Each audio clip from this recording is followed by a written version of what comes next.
ये सब बातें इसलिए कही जाती हैं क्योंकि जो मेरे भाई करते हैं वो सच बोलते हैं।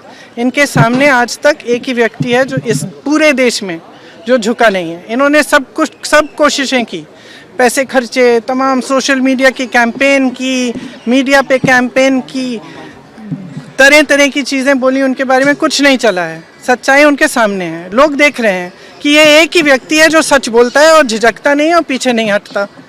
तो मुझे तो हंसी इसी बात पे आ रही थी कि तुम डर रहे हो इनसे, इनकी जो सच्चाई है, इनका जो सत्य है वो पच ही नहीं रहा है, इसलिए हर बार इन्हीं पे आलोचना, इन्हीं पर वार कर रहे हो।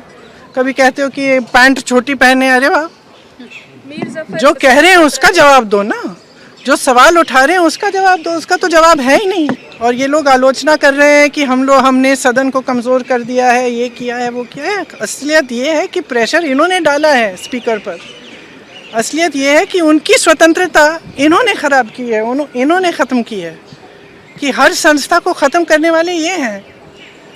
हम तो संस्थाओं को बचाने की कोशिश कर रहे हैं।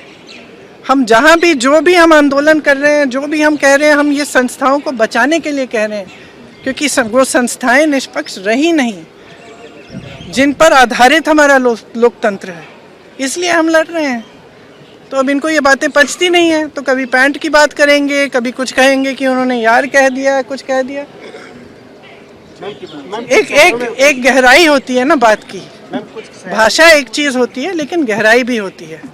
और जो इंसान बार बार सच कह रहा है वो सच किसी न किसी तरह से बाहर आ जाता है। और इस देश की जनता की खासियत ये है कि चाहे समय लगे लेकिन सच्चाई वो समझ जाते हैं।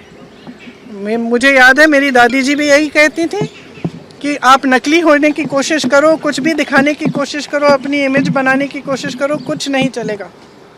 इस देश की जनता सच्चाई देख लेगी, देख रही है, समय लगा है लेकिन देख रही है।